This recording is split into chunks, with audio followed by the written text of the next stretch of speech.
बच्चों, आज मैं आपके साथ आपकी हिंदी की अध्यापिका शशि चौधरी।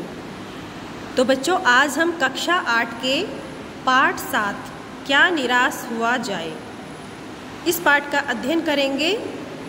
तो इसमें हम जानेंगे कि इस पाठ के अंदर क्या क्या बातें हैं। जैसा कि आपने सुना होगा, कई बार ऐसा होता है कि यदि हमारे साथ कुछ गलत हो जाता है तो हमारा भरोसा हर इंसान से उठ जाता है। हमें ऐसा लगता है जैसे किसी व्यक्ति ने हमारे साथ जो गलत किया तो सभी फिर हमारे साथ गलत करेंगे, हम किसी पर भी भरोसा नहीं कर पाते हैं। जबकि ऐसा नहीं है। इस दुनिया में अगर बुरे लोग हैं तो अच्छे भी लोग हैं। हमें हर किसी को एक नज़र उसी नज़र से नहीं देखना चाहिए और उन बातों को ध्यान में रख कर के जो बातें हमें दुख पहुंचाती हैं हमें निराश नहीं होना चाहिए। तो देखिए इस पाठ में क्या है कि मेरा मन कभी कभी बैठ जाता है। समाचार पत्रों में ठगी, डकैती, चोरी, तस्करी और भ्रष्टाचार के समाचार भरे रहते हैं। ऐसा कौन कह रहे हैं? लेखक। कि उनका मन दुखी हो जाता है जब वो समाचार पत्रों में ये खबरें पढ़ते हैं। आपने भी देखा होगा, जब आप समाचार पत्र पढ़ते हैं तो उसमें ज़्यादातर ऐसी ही खबरें होती हैं, अच्छी कम और बुरी ज़्यादा।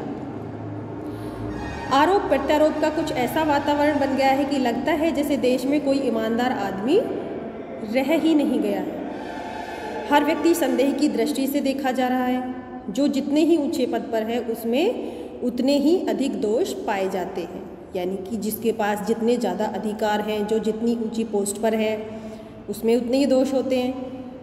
ज़्यादातर ऐसा देखा जाता है। एक बहुत बड़े आदमी ने मुझसे एक बार कहा था कि इस समय सुखी वही है जो कुछ नहीं करता। मतलब जो कुछ करेगा उससे गलतियां भी होंगी, उसको डांट भी खानी पड़ेगी, और जो कुछ नहीं करेगा उससे ना कुछ गलत होगा और ना ही उसे कुछ सुनना पड़ेगा।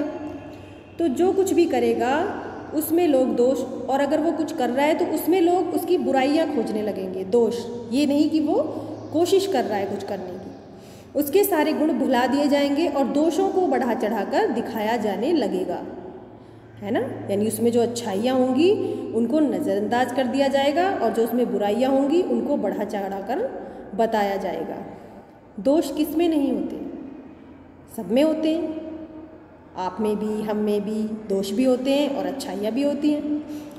यही कारण है कि हर आदमी दोषी अधिक दिख रहा है, गुणी कम। क्यों? क्योंकि हम दूसरे व्यक्ति के अंदर उसके दोष ढूंढते हैं, उसके गुण नहीं। स्थिति अगर ऐसी ही है तो निश्चय ही चिंता का विषय। क्या यही भारतवर्ष है जिसका संकल्प, जिसका सपना तिलक और गांधी जी ने देखा था? रविंद्रनाथ ठाकुर और मदन मोहन मालवीय का महान संस्कृति सभ्य भारतवर्ष किस अतीत के गहर में डूब गया। यहाँ पर वो लेखक बहुत ज़्यादा चिंतित है हमारे भारत की स्थिति को देखकर। आर्य और द्रविड़, हिंदू और मुसलमान, यूरोपीय और भारतीय आदर्शों की मिलन भूमि, मानव महासमुद्र क्या सूख ही गया? मतलब जहाँ पर मानवता बसती थी, जहाँ पर कोई जाति पाति ऊंच नीच का कोई भेदभाव नहीं था, आपस में सब में इतना प्रेम था, क्या वो सब खत्म हो गया? मेरा मन कहता है ऐसा नहीं हो सकता। हमारे महान मनीषियों के भारत सपनों का भारत है और हमेशा रहेगा।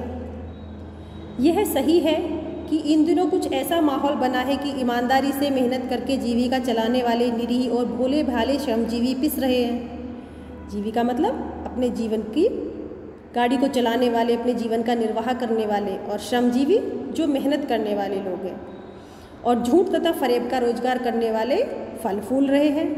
ये तो आपने भी देखा होगा। तो ईमानदारी को मूर्खता का पर्याय समझा जाने लगा है। अगर कोई व्यक्ति सच्चा है, ईमानदार है, तो उसको क्या बोल देते कि ये तो पागल है, मूर्ख है। सच्चाई केवल भीरू और बेबस लोगों के हिस्से पड़ी है। भीरू मतलब जो डरते हैं बुराई से, है ना, जो बेबस हैं या जो मजबूर हैं। क्या केवल सच्चाई उन्हीं के हिस्से में है?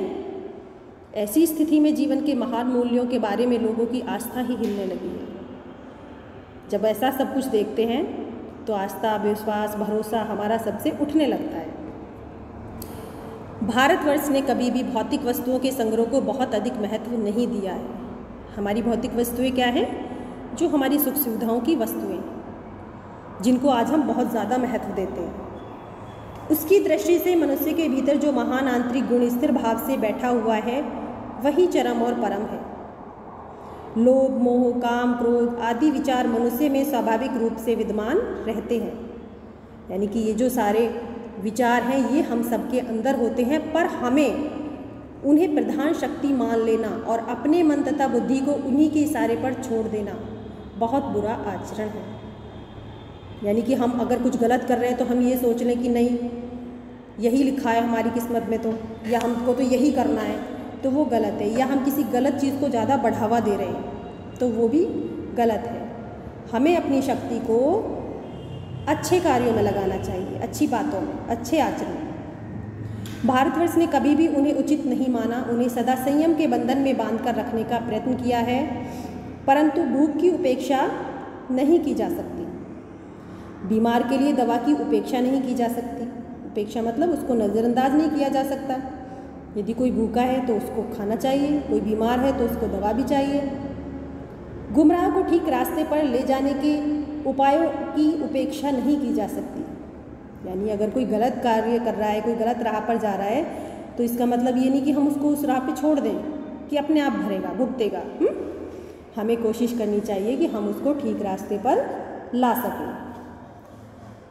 हुआ यह है कि इस देश के कोटि कोटि दरिद्रजनों की हीन अवस्था को दूर करने के लिए, कोटि कोटि मतलब बहुत सारे अलग अलग, दरिद्रजनों मतलब जो गरीब लोग होते हैं, अलग अलग टाइप के, अलग अलग तरह के जो गरीब लोग हैं, उनकी जो अवस्था है उसको दूर करने के लिए ऐसे बहुत सारे कानून कायदे बनाए गए हैं जो कृषि से जुड़े हैं, उद्योग, वाणिज्य, शिक्षा और स्वास्थ्य की स्थिति को अधिक उन्नत और सुचारू, यानी कि सुचारू रूप से उसको चला सके और उसको चलाने के लिए उसको प्रेरित कर सके। परंतु जिन लोगों को ये कार्य दिया जाता है, जिनको ये कार्य सौंपा जाता है, ऐसी स्थिति को अधिक उन्नत और सुचारू बनाने के लिए उनका मन सब समय पवित्र नहीं होता है ना, सब एक जैसे नहीं होते। प्राय वे ही लक्ष्य को भूल जाते हैं। जैसे मान लो कि पुलिस वालों को जो कार्य सौंपा जाता है, हमारी सुरक्षा का दायित्व जो उनको दिया जाता है, क्या वो सब लोग उसको ईमानदारी से निभा पाते हैं? नहीं ना। आपने देखा होगा बहुत सारे पुलिस वाले ऐसे मिल जाते हैं जो सबका नाम, पूरे डिपार्टमेंट का नाम बदनाम कर देते हैं, और ऐसे व्यक्ति हर डिपार्टमेंट में होते हैं, हर जगह, चाहे वो कोई भी हो। तो वो लोग फिर पूरे डिपार्टमेंट को बदनाम कर देते हैं।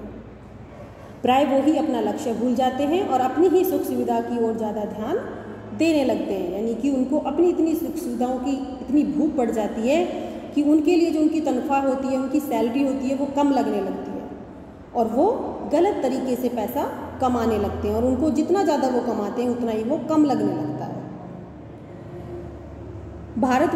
भारतवर्ष सदा कानून को धर्म के रूप में देखता आ रहा है। आज एकाएक कानून और धर्म में अंतर कर दिया गया है। धर्म को धोखा नहीं दिया जा सकता, कानून को दिया जा सकता है। यही कारण है कि लोग धर्म भीरू हैं, यानी कि धर्म से डरे हुए हैं। वे कानून की त्रुटियों से लाभ उठाने में संकोच नहीं करते। त्रुटि मतलब गलतियाँ। इस बात के पर्याय प्रमाण खोजे जा सकते हैं कि समाज के ऊपरी वर्ग में चाहे जो भी होता रहा हो, भीतर भीतर भारतवर्ष अब भी यह अनुभव कर रहा है कि धर्म कानून से बड़ी चीज़ है। अब भी हमारे देश में सेवा, ईमानदारी, सच्चाई और आध्यात्मिकता के मूल्य बने हुए हैं, है ना। यानी कि यहाँ पर सब लोग बेईमान नहीं हैं, सब झूठे नहीं हैं। वे दब अवश्य गए हैं लेकिन नष्ट नहीं हुए हैं। वो आज भी हम लोगों के बीच में ही हैं, हम में से ही हैं, हम ही हैं। आज भी वह मनुष्य से प्रेम करता है, महिलाओं का सम्मान करता है, झूठ और चोरी को गलत समझता है, दूसरों को पीड़ा पहुंचाने को पाप समझता है। आज भी बहुत सारे लोग हमारे बीच में ऐसे हैं। हर आदमी अपने व्यक्तिगत जीवन में इस बात का अनुभव करता है। समाचार पत्रों में जो भ्रष्टाचार के प्रति आक्रोश है, आक्रोश मतलब गुस्सा, और भ्रष्टाचार जो निंदनीय कार्य होते हैं, जो हमारे कानून के विरुद्ध है, जो हमें नहीं करने चाहिए, उनके प्रति जो गुस्सा है, वे यही साबित करता है कि हम ऐसी चीज़ों को गलत समझते हैं और समाज में उन तत्वों की प्रतिष्ठा कम करना चाहते हैं जो गलत तरीके से धन या मान संग्रह करते हैं। संग्रह करना मतलब जोड़ना, इकट्ठा करना। दोषों का पर्दाफाश करना बहुत बुरी बात नहीं। बुराई यह मालूम होती है कि किसी के आचरण के गलत पक्ष को उद्घाटित करके उसमें रस लिया जाए। यानी अगर हम किसी का कोई दोष बता रहे हैं तो वो गलत नहीं है, लेकिन गलत क्या है कि हम उसके अंदर जानबूझकर बुराइयों को ढूंढ रहे हैं और जबकि उसकी अच्छाइयों को हम नज़रअंदाज कर देते हैं और हम उसमें बहुत ज़्यादा दिलचस्पी लेते हैं और दोषों उद्घाटन को ही एकमात्र कर्तव्य मान लिया जाता है। बुराई में रस लेना बुरी बात है ना। हमें इतना ज़्यादा दिलचस्प नहीं होना चाहिए किसी की बुराई करने में। अच्छाई में उतना ही रस लेकर उजागर ना करना और भी बुरी बात है। यानी हम बुराई में तो लेते हैं बहुत ज़्यादा रस, बहुत इंटरेस्ट, लेकिन हम किसी की अच्छाई में उतना इंटरेस्ट नहीं लेते। जितनी जल्दी हम लोगों की बुराइयों को फैलाते हैं उतना ही हम लोगों की अच्छाइयों को छुपा लेते हैं, तो ये और भी बुरी बात है। सैकड़ों घटनाएं ऐसी घटती हैं जिन्हें उजागर करने से लोक चित्त में अच्छाई के प्रति अच्छी भावना जगती है। यदि हमारे आसपास बहुत सारे काम ऐसे भी होते हैं जो हमारे समाज के हित में होते हैं, जिनमें हम इतनी दिलचस्पी नहीं दिखाते। पर एक बार रेलवे स्टेशन पर टिकट लेते हुए अब यहाँ पर जो लेखक हैं वो अपने कुछ अनुभवों के बारे में हमें बताएंगे जो उनके जीवन काल में हुए हैं। तो बच्चों, इतना आपको समझ में आया। अब इसके आगे का हम अगले वाले पार्ट में यानी सेकंड पार्ट में पढ़ेंगे। धन्यवाद।